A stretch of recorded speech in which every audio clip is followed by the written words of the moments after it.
खुद गई हूं अपने पिताजी के पीछे पीछे।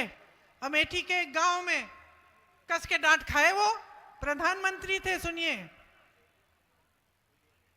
400 सीटों से आए थे सत्ता में, मोदी जी से ज्यादा। प्रधानमंत्री थे, गांव गांव जाते थे।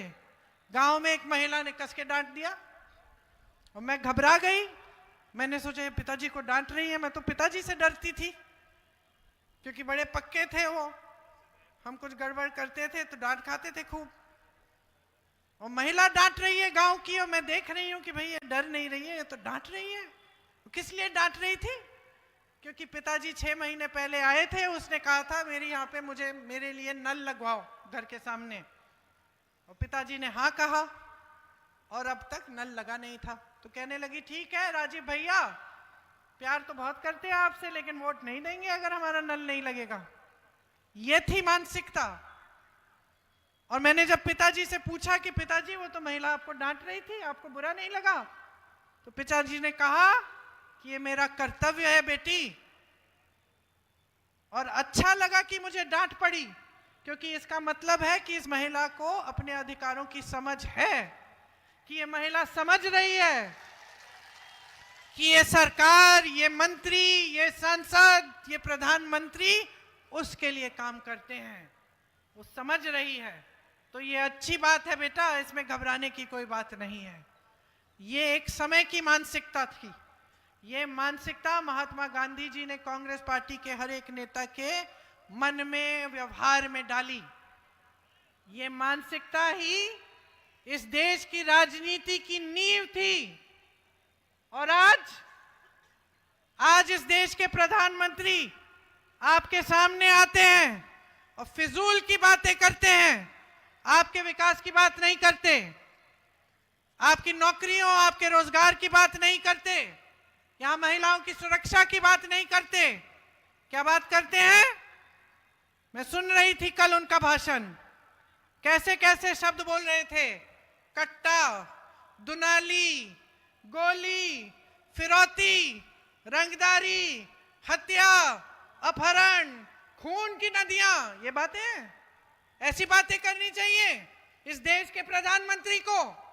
शर्म आनी चाहिए उनको। चुनाव का समय है, आपको बताएं कितने रोजगार दिए हैं 10 सालों में, आपको बताएं महिलाओं के लिए क्या किया है, उनको अपने पैरों पे खड़े होने के लिए क्या दिया है, आपको बताएं कि ये जो महिलाएं यहाँ पे खड़ी हैं, नौजवान, इनके लिए शिक्षा के लिए क्या किया है। यहाँ पूर्णिया में अस्पताल क्यों नहीं है? अच्छा, एम्स क्यों नहीं लगवाया? यहाँ 10 साल हो गए हैं और आपकी बात करने के बजाय डर, भय फैलाने वाली बातें, आपका ध्यान भटकाने वाली बातें, कभी महिलाओं को बोलेंगे धर्म के आधार पर शपथ ले लो और भाजपा को वोट दो। अरे भाई क्यों? क्यों? क्या किया है आपके लिए भाजपा ने? मैं एक गांव में गई थी, वहां महिलाएं ने मुझे, महिला थी एक, मैंने पूछा ये बच्चे स्कूल नहीं जाते? कहा नहीं जाते। मैंने कहा क्यों?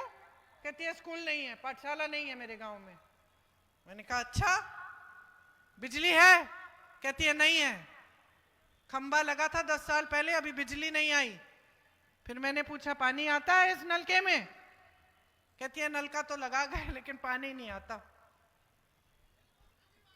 तो मैंने कहा फिर किया क्या है आपके लिए सरकार ने? कहती है दीदी कुछ नहीं। मैंने कहा वोट किसको दोगे? विधायकी का चुनाव था यूपी में। कहती है मैं भाजपा के विधायक को फिर से दे दूंगी। मैंने कहा फिर से क्यों दोगी? कहा क्योंकि मेरे घर आए थे, दुरदुरिया किया, प्रार्थना की हमारे साथ और हमसे शपथ खिलवाए हैं कि धर्म के नाम पर हम वोट देंगे। तो मैंने कहा ऐसे तुम वोट देती रहो धर्म के नाम पर, ना तुम्हारा धर्म बचाने का काम कर रहे हैं और ना तुम्हारा भविष्य बचाने का काम कर रहे हैं। तो मैंने उसको समझाया जागरूक बनो, इन बातों में मत पड़ो, जो तुम्हारे लिए काम करेगा उसके लिए अपना वोट डालो। और यही बात मैं आपसे कहने यहां आई हूं। बहुत बिगाड़ दिया आपने इन लोगों की आदतें।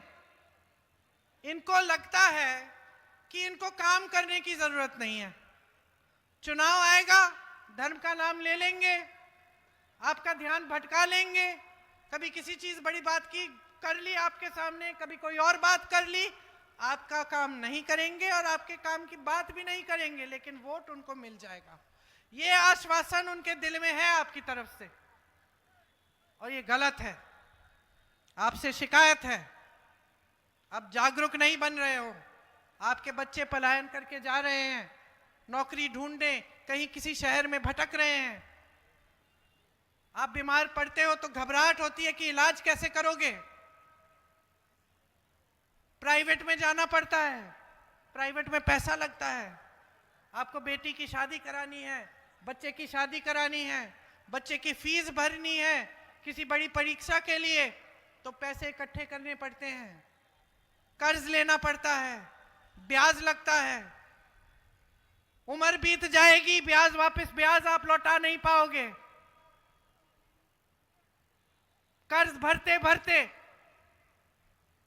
और आपको कुछ नहीं दिया जाता। एक बार भी आपके कर्ज माफ नहीं किए जाते। किसके माफ हो रहे हैं मोदी जी के भारत में, बताइए किसके? नाम लो, अडानी जी के नाम लो, अंबानी जी के, इनके कर्ज माफ होते हैं। इनके पास पहले से हजारों करोड़ रुपए हैं।